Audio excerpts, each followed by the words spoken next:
What's really powerful to me about content marketing is that your content should be good. That's a given, right? It should be good content and you should be talking about things that people care about.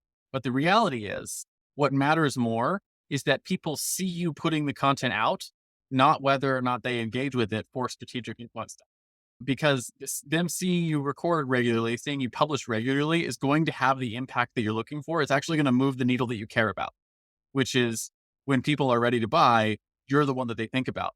And if you think about anything in business, business is, for all intents and purposes, it's boring, right? It's the things that matter are the things that you put on your calendar and they get done every day. If it doesn't end up on your calendar and it's not done habitually, it's not actually a business. Welcome to PvP.fm, brought to you by Pushbutton Podcasts, your go-to resource for grabbing attention, building awareness, and creating authority in your marketplace. I'm Richard Matthews, your host and guide through the wonderful world of podcasting as a driver of business. Here, we teach how to use a multimedia podcast as the cornerstone of your omnipresent content marketing strategy. Whether you're an entrepreneur, podcaster, expert, or thought leader, you'll discover creative ways to leverage your digital content. From blogs to video, from YouTube to TikTok, and everything in between. I'll show you how to stand out from the noise so you can directly connect with potential customers, build strategic partnerships, and drive leads into your business. Get ready for actionable tips and tangible takeaways on improving your digital presence across the board. With that, let's dive into this week's episode of PvP.fm.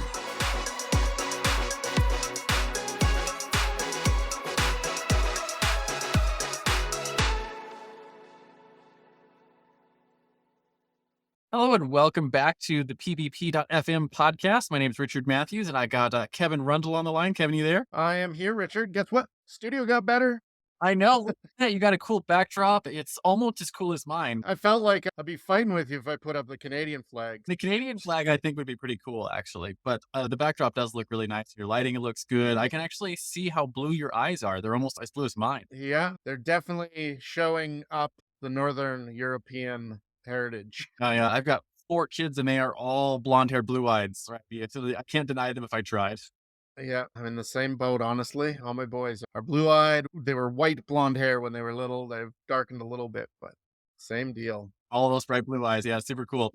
Today, we wanted to talk a little bit about the next sort of stage in your podcast, which is consistency, right? And how showing up and recording every single week, or maybe not recording every week, but publishing every week, is going to actually have the biggest impact on your business going forward.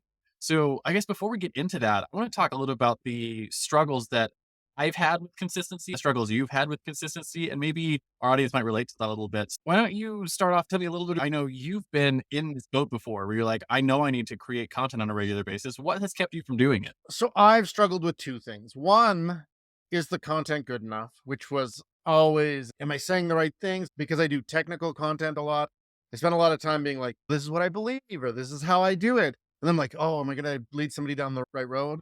And I think I struggled with something like time has kicked me in the butt over this, but I struggled with you have to make the same content over and over. Not that it's exactly the same, but like software updates, you learn new things, or the video now is like a little bit older and you want to mind them, or you want to say things with a little bit of repetition for authority, but also for people to hear it. Because though your audience might have been around when you did it the first time, there's a good chance they weren't there. And then I would be like, I don't want to record the same video because that's boring. And so I think that really struggled. But I did the self-conscious, that worry that I was going to record something that was wrong. Especially I was doing a lot of marketing automation servers and web servers.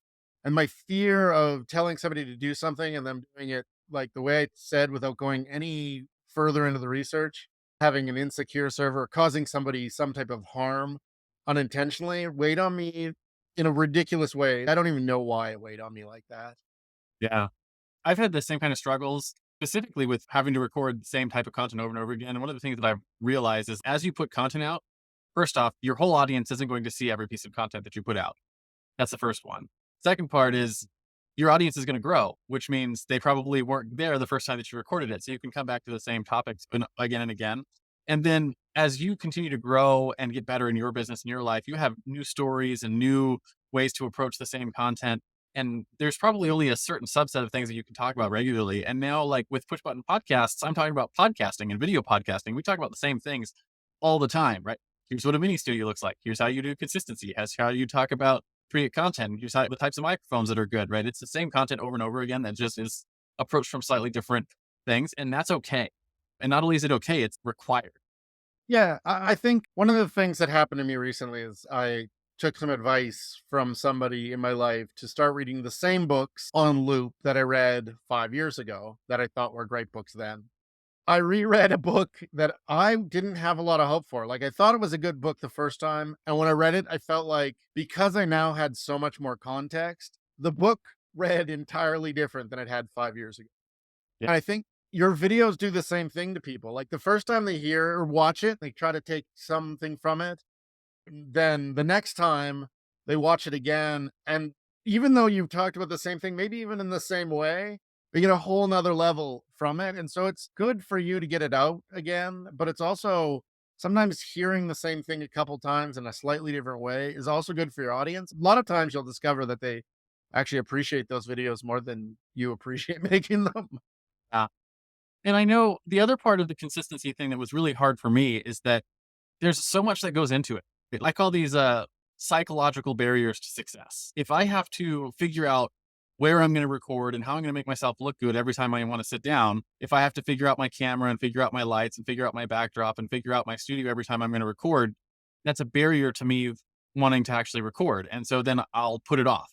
I won't do it. And then the same thing happens if I'm like, what am I going to talk about today? We just talked about, do I talk about the same thing or can I talk about the same thing? That's one of those struggles. But if you don't actually have a set of topic, like a content plan that you want to talk about, then you're like, okay, I have to figure that out first. And then you don't hit the record button. You don't get anything done.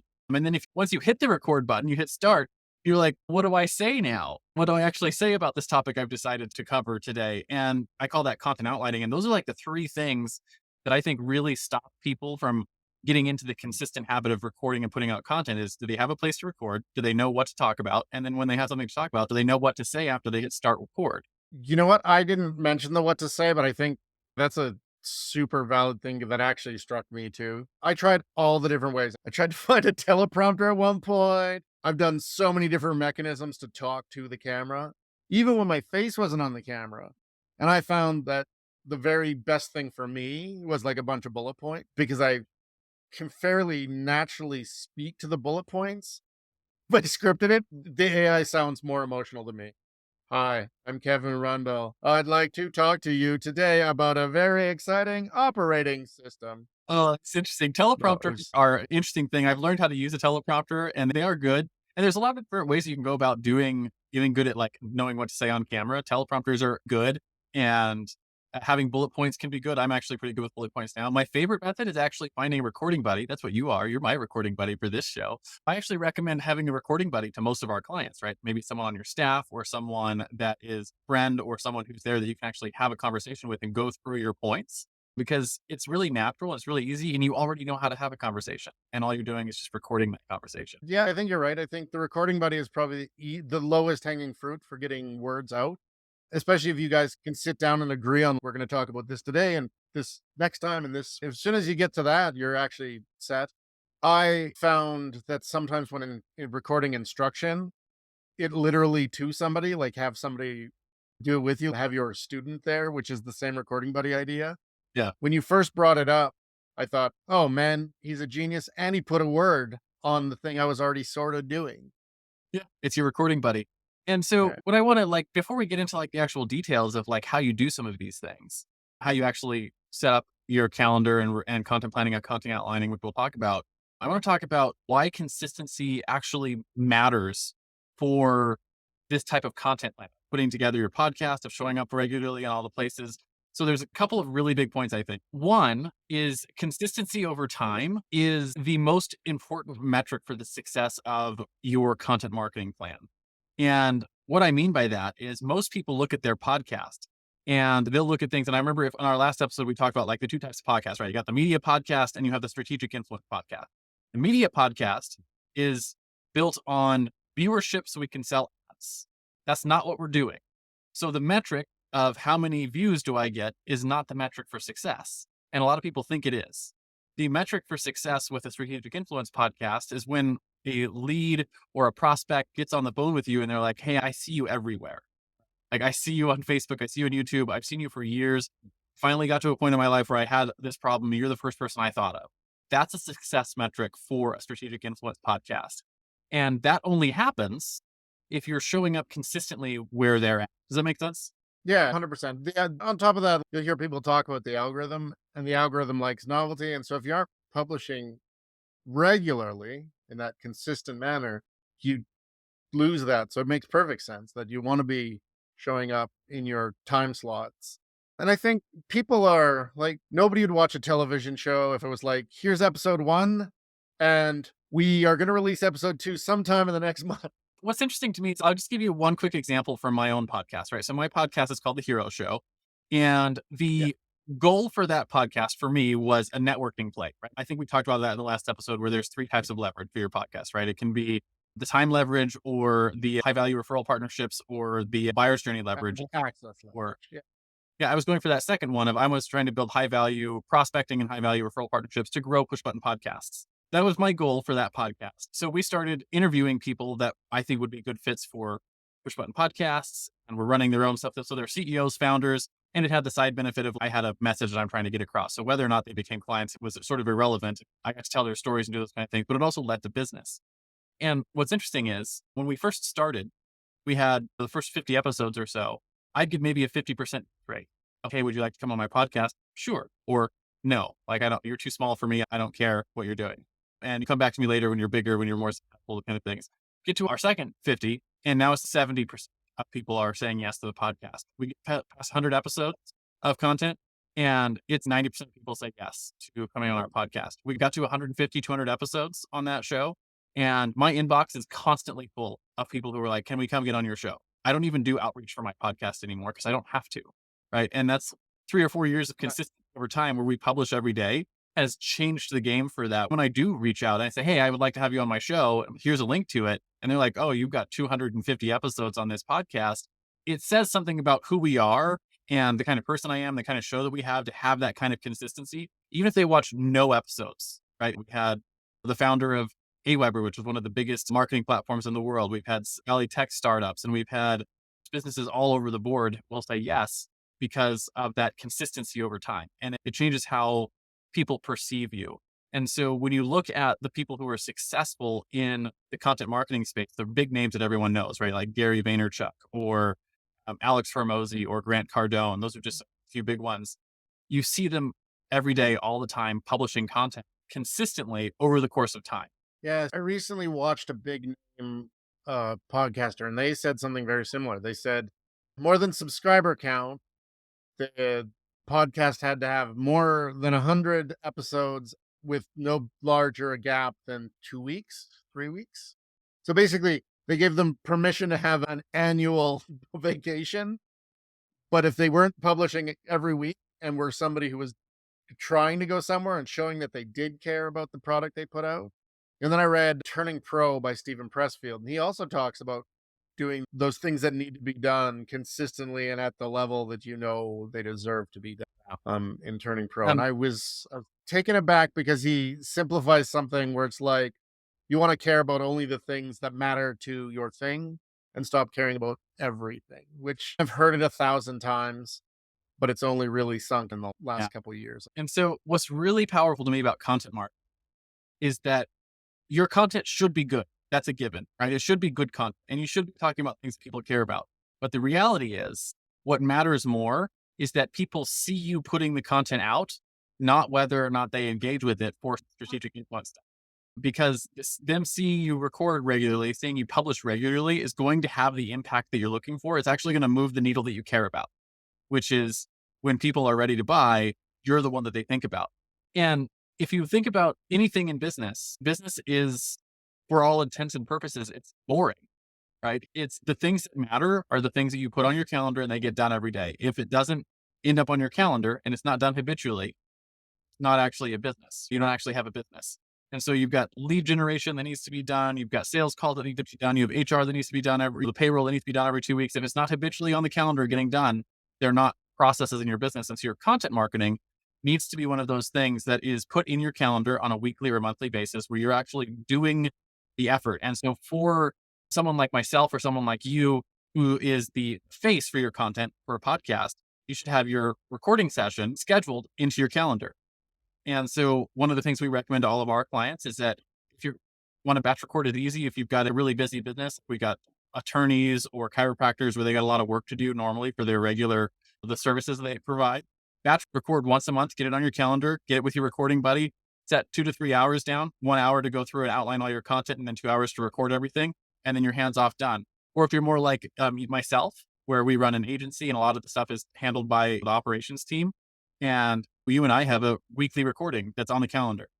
And so it's part of the thing that we're trying to create and have it be habitually part of our business so that those things are getting done. Because if it's not on the calendar, it's not actually having a positive impact on outcomes that you're looking for. Yeah, in my other show, I've done the same thing. I've actually blocked a time, like this is my 2 hours to record, and that is all that's there. And then I try to make sure that by the time I sit down, I can actually get to set up the lights, make sure I have the screen hung, just so I can get to it as quickly as possible and not have to be like, okay, I'm here. Again, the consistency thing, if you don't know what you're doing, it's easy to procrastinate. And then you suffer if you miss several in a row. People think, oh, he's not publishing anymore. I did training videos, like software training videos, for almost a year. I was publishing at least one a week. That actually treated my business very well. And I had niched down enough that when people found me, they found everything I had recorded. I got a lot of really good feedback. It was the best times for content marketing for me have always been the times of being consistent. And the hardest thing has been to set that record scheduled calendar thing. I think for consistency for most people, if you can actually set a time and make it part of your thing and make it so that you know exactly how the process of recording is going to go, removing all those unknowns is a huge. One of the things that's really key there is if you have all the things in place where you're like, it's Wednesday at noon is our record time typically, right? Is what you and I have going on Wednesday at noon. And we've got a time on our calendar. We got a recording buddy. That means like you're expecting me to show up and I'm expecting you to show up. So if one of us doesn't show, there's built in like we're disappointing the other person or making their life a little more difficult than we should be. And then we have a recording content. We've got our content topics we want to talk about. And we have a plan for like here, first part of our thing is we're going to outline what we're going to talk about today. And we have our studio, like we've got our lights and camera, everything. We just have to sit down and click go.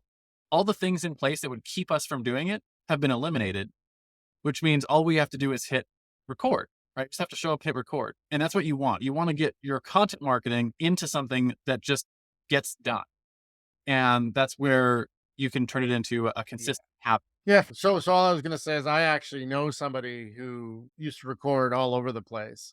And I remember thinking, I'm sometimes exhausted just seeing him where I wonder how he set up his lights there. Yeah. Or sometimes his sound would be terrible. So if he just picked one spot, his sound would be much better. He loved outdoor nature stuff. Like he always wanted to record his motivational stuff, looking over a valley or in front of a mountain or by the windy dog. For people who can make that consistently part of their schedule, I think that's powerful. But for normal people like me, I just need to remove all the barriers, right? I needed no barriers to me getting this done. That's what I was saying. Like I felt exhausted thinking about the effort. So if I'm feeling that way before I go to do my own, I'm probably going to be like, oh, I don't want to do that. I think the other thing, consistent comes from not having to do all the extra thoughts. You think if you have to think of a location to go to, that's going to also stop you from going and doing something. And it's easy to excuse yourself. I've excused myself so many times for things where the actual amount of resistance I was facing. Yeah. Then I think as soon as you have that studio set up, like you said, you can just sit down and press record. That's going to get you into that habit. We actually have one of our other series that I'm doing with one of my other recording buddies. We have a whole thing on how to set up your mini studio because we're doing our 10 commandments of podcasting. The first one in there is how to set up your mini studio. So we'll have that as part of this podcast as well. So you'll see that episode. So you'll know how to set up the mini studio part. The other thing that I wanted to just point out was the way that the younger generation looks at businesses today. And so if you're in Gen X, I'm in Gen X, and I assume, Kevin, you're probably the same one. You're within a few years of me. I'm a millennial. Are you? I'm a cusper, actually. I'm in that range where sometimes I'm Gen X, sometimes I was like, depending on... I'm born in the 80s, so sometimes they'll be like, oh, millennials started 84, 85. Depending on who you ask, right? I'm 85, and depending on who you ask, sometimes we're considered Gen X and sometimes we're considered Gen Z. They call us the in-betweeners because I graduated high school without social media and I got through most of college without social media. And they're like, if you went through high school with social media, you're millennial, guaranteed. But us, we're like in between. Our generation, basically 1980. Yeah, so lots of times they'll call us Zennial. No. So I'm in the exact same boat as you. There was internet as I finished high school, but it wasn't the internet we think of today. You could get an email, and I signed up for it. It ended up being a UK email because it didn't detect your spot, and I ended up with a UK email in California because that's just how it went. But my point is Yeah. that doesn't look at businesses the same way that the older generation does. And they do this thing that I call a heart check. And so if you're going to go and hire a chiropractor or hire a lawyer or hire a contractor or hire a podcast agency like myself, or hire anyone, hire a tech person, whoever you're going to hire, you're going to purchase services from them. The first thing you're going to do is not call the business up, right? It's probably not even search for them on Google. You're going to pull up their Facebook page, you're going to pull up their TikTok profile, you're going to pull up their Twitter profile, and you're going to do the heartbeat check. When was the last time they posted anything? Right? And if it wasn't in the last month, as far as they're concerned, you have no heartbeat, right? And if you publish inconsistently, you have an inconsistent heartbeat. You're not a strong business and you don't have a strong heartbeat. And so when the younger generation, they don't even probably realize that they do this, but it's like, hey, I go in there and I see that your business is posted every week for 2 years. This guy's here, right? They're here. They've got a strong heartbeat. They're worthy of doing more research. Maybe now I'll go look them up on Google and see what their reviews look like. Maybe now I'll go and see how they compare to their competition. But that first thing that happens, especially with the younger generation, is a heartbeat check. And that comes from posting consistently. Yeah, I think you're 100% right. I think the other thing is like one of the things that somebody much older than me used to say to me all the time, and I didn't take it seriously until I became an old man, is you do everything the way you do anything. So I'm ex-military. So it was an old soldier, but he said, you do everything. So if you can't shine your boots right, you probably are going to do a crap job of whatever.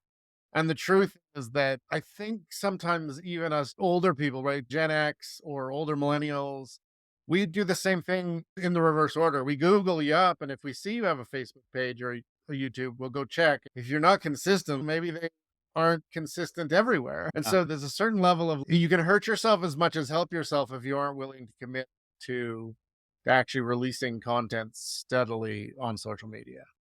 I think it's Yeah. important to remember what you're going after. And if this is a business practice because you do want to have a strategic influence and you want to be that person that people know can do the job and are going to do a great job showing up on your time, on your consistent schedule. Again, it's your schedule. If you're going to publish once a month, you're going to publish once a month. But if you've set it up front, you've met that expectation. I think sometimes people worry when you say you got to be consistent. They're like, oh no, I'm going to have to release something every day, or I'm going to have to record every week. And I think you can get away from that, but I think you do need to publish consistently to Yeah. get the trust of people in 2023. And that wasn't true, right? Obviously, in the Yellow Pages days, all you did was the biggest half page ad. Or the prettiest colors. And at the beginning of the internet, even all you needed was the most expensive Google placement. Yeah. And what's interesting is we've changed ages, right? I think people have heard this idea that we're in the information age. And I think that's actually, we're past that now. And I don't think everyone's realized it yet, but we're in what I'm calling the trust age, that you have to earn someone's trust because information is a dime a dozen. It's everywhere. All the world's information is available at your fingertips now. And if you ever doubt that, give a tablet to a 7-year-old and see what they can come up with. It's amazing. My 13-year-old and his best friend are in the process. They just finished writing a book together. They're in 2 different states. And they used generative AI to help them with all their editing process. And they're using tablet tools to animate their things. And they're almost finished with the audio version book. And they trained an AI tool to mimic their voices so they can have really good studio quality audio production of their book. They're 13. They got zero instruction on this. They just have access to all the world's information. And so we're not really in the information age anymore. So if you want to get someone to buy from you, you have to be able to create trust before they become a lead and sometimes before they become a sale. And that's where this content marketing and showing up consistently really has an impact on your business nowadays. Like I said, I did instruction. I do not believe for a second that I ever cannibalized my sales because I gave stuff away. I taught people to do exactly what I tended to do for them. All I was really doing is proving that I actually knew what I was doing beforehand, because the other places you find a freelancer or consultant are places like Upwork. And if you've ever worked with Upwork contracts, you'll know that it's pretty hard to judge anybody, especially anybody who hasn't been on there long enough to have a really good reputation on the platform. And even if they do have a good reputation, right? Fiverr, Upwork, all those places, like you never know what you're going to get for your money. Whereas if you go see content marketing that they've consistently done it and you can go watch, you can get that some of that value up front and know for sure, like, oh, I know this person knows what they're talking about and is going to do what I asked them to. Yeah. And you'll see And that that's much more valuable than the information you're providing. through the course of this content that we're doing here, we're going to show you everything that we do to run push button podcasts as a service for our clients.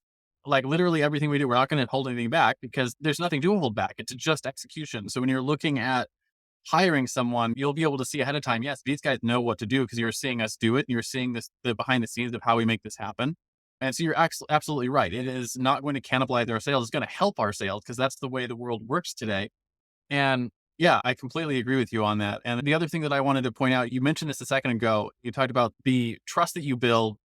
It's like an unconscious trust signal where if you don't show up consistently, maybe that's how you do everything, right? It's the same thing we talked about with the studio, right? You don't want your sound or your video to be crappy because even if your content is good and you show up all the time, if your sound and video are crappy, even if they don't think it directly, that unconscious thought is, if this is how they show up, maybe this is how they show up everywhere. And you want your message, you want your quality to be good enough that your message isn't missed. You want your consistency to be showing off the type of consistency that you're going to be putting into the work that you do for them. Right. And these are all those unconscious trust signals that are going to really make an impact on how people are going to view your business before they become a client. Yeah, 100%. Yeah, exactly. Exactly. No, and that's the thing. Like, and it's funny too, because the layers of how good a quality you have to have are completely not what anybody would expect. The truth is, if your sound is really bad, you lose people almost immediately. If Yeah. your video is good enough, people stick around for a long time if you have something they want to hear. I've been arguing with my podcast buddy for my other show that we're working on trying to get off the ground because he's struggling with just because I want to record and iterate, and he's so worried about what everybody might. And we keep having the same conversations because he keeps saying, look at these other channels. And I'm like, we are not going to be Mr. Beast this week, man. He's got 100 staff. We've got me, you, and some help. For the content, like your baseline is the stuff that we've talked about. Lights, camera, microphone, backdrop. That's what you see us use. Nice 3/4 body shot. You're going to hit all the things that people are expecting to see. You don't need to have multicam. You don't need to have a whole studio set up for this kind of stuff. Sure, that stuff's great if you were to run a business that just does content production, but your business doesn't generally run content production. That's why we're talking about strategic influence. You're talking about how do I prove to my market that I know what I'm talking about, that I show up consistently, that I have what I want. It's a different thing and it's super potent. So we've talked about a couple of things, right? Get a recording buddy, get it on your calendar. And those are the two big ones. And so you can have it be consistent. And then the other two parts of that, we're actually going to do a couple of episodes. The next couple of episodes we're going to record, and we're going to show you how to do these next two things. So one is content planning and the other one is content outlining. So we'll talk about both of those in turn here. And then we're going to get into, we'll stop this episode and come back and we're actually going to show you, we're going to do the content planning session for Kevin's other show and show you what it looks like in practice and give you our tools and the stuff that we use to make that happen. So you'll get to see us do that live. So the first one is content planning. And content planning, high level, means that you have topics to talk about every week, right? Hey, my recording time has come up. You've got a bag of topics. You just pick one out and go through the recording outlining process and get something recorded. And you know it's going to be valuable to your audience, valuable to your business to have that kind of content go out into the world. So I have a process that we'll go through and show you how to do this, but I'll give you the 30,000 foot view, Kevin, on how we do it right now. What do you think before we dive into that? Yeah, 100%. Are you ready to amplify your influence and stand out from the noise? Join Richard Matthews on pbp.fm as he explores the power of podcasting, social media, and strategic content to boost your reach. You'll discover the latest trends in video, audio, and influencer marketing, plus unlock insider tips to create binge-worthy content spotlighting you as a leader. With upbeat energy and clear, empowering advice, Richard guides publishers, experts, and entrepreneurs on starting a podcast, improving social strategy, and connecting with your perfect audience. Visit pbp.fm and book a podcast strategy session to start spreading your message today.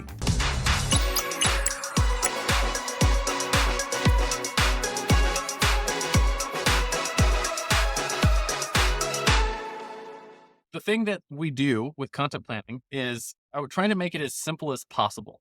Because I think the problem that most people run into is they're like, I don't know what to talk about. And the reality is, if you have any sort of expertise in your business, you have all the things that you need to talk about are already in your head, and you just need to have some prompts that get them pulled out. So I've got a set of 5 prompts that we're going to go through that give you almost everything you need. And I said, we'll just go over them really briefly now because we're going to do a whole episode just dedicated to showing you how this works. But the first category is what I call the 10 commandments of your area of expertise. So you pick an area of expertise you have, like in our case, it's podcasting.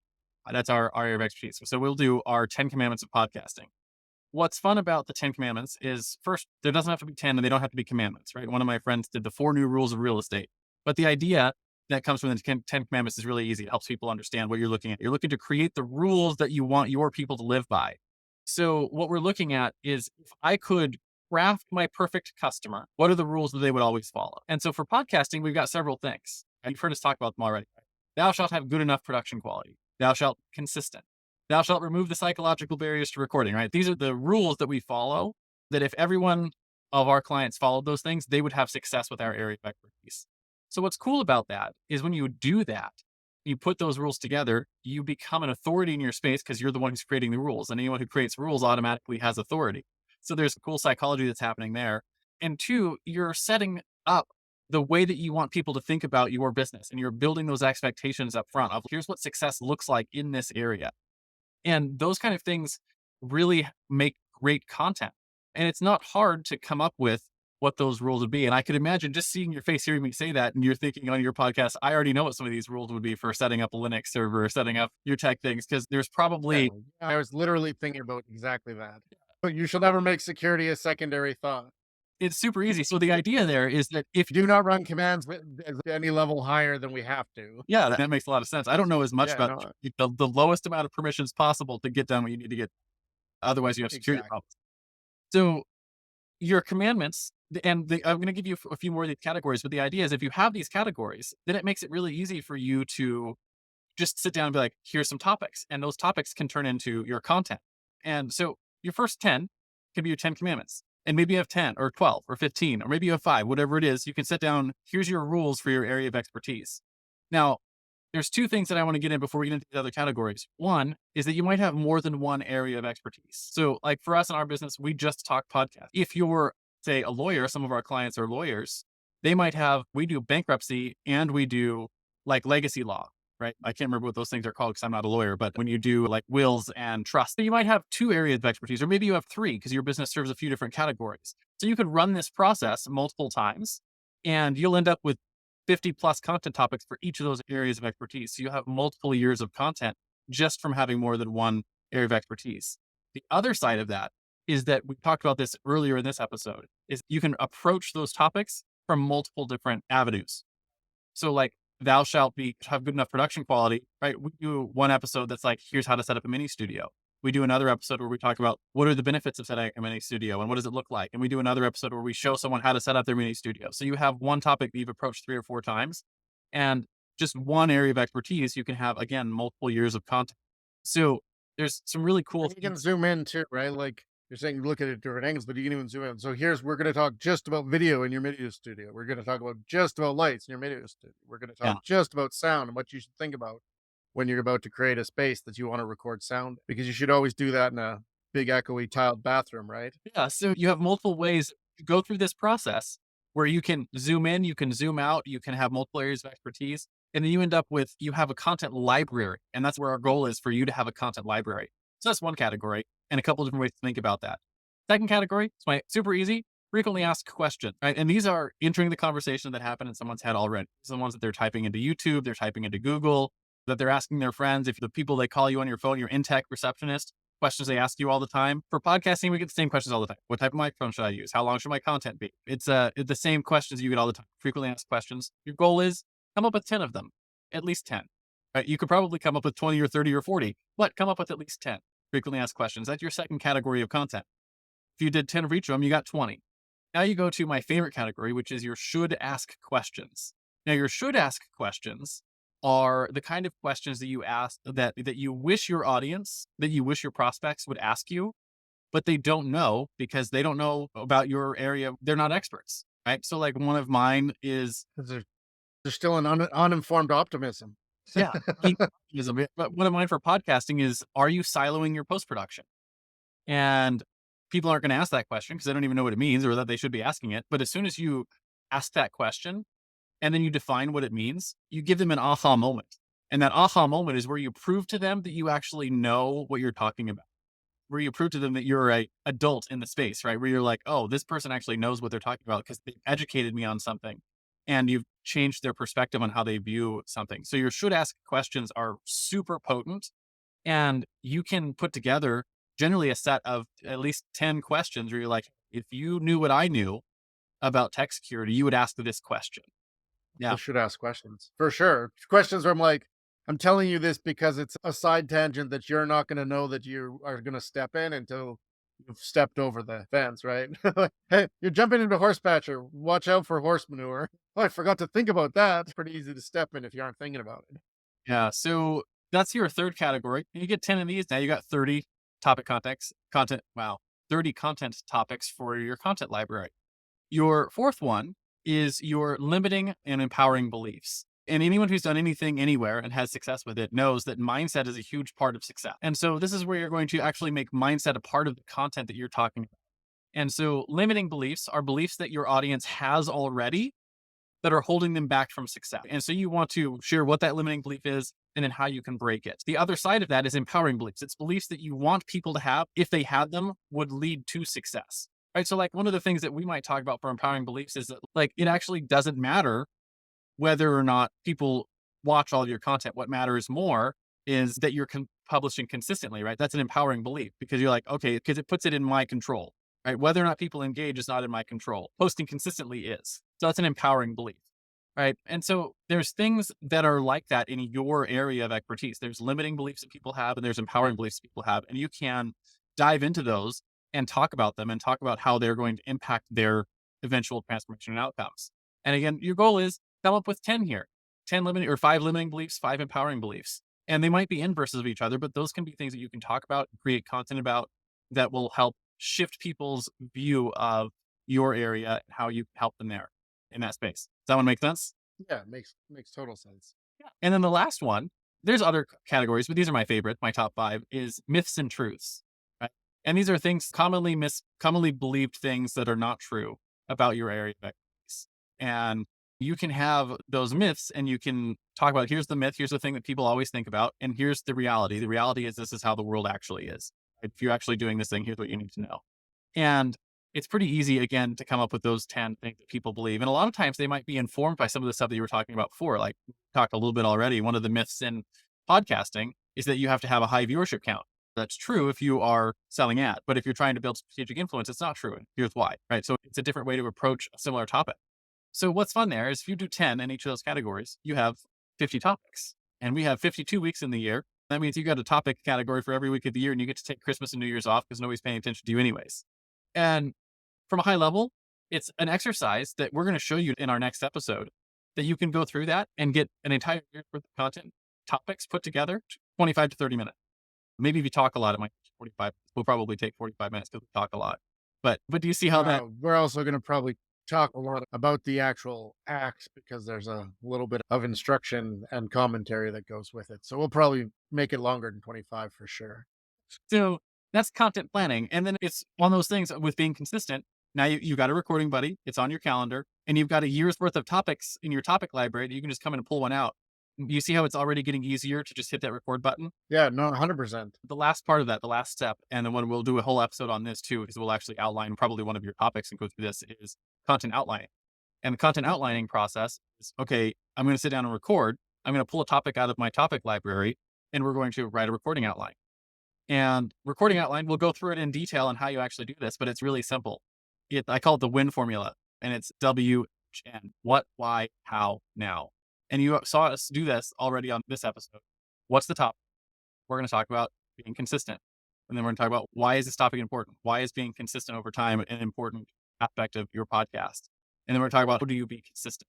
And so how, for us, recording buddy, get it on your calendar, do content planning, do content outlining. And then your now is examples, right? So stories, examples, case studies. There's 3 different things you can do for now. And it's how you share your perspective on what you're doing. And that perspective portion can be sprinkled in through the rest of your content. You've seen us do that all the way through this episode where we're talking about our own stories and our own examples of these things. And you're seeing me give examples like right now. This is an example. So that's the WIN framework, which is what, why, how, now.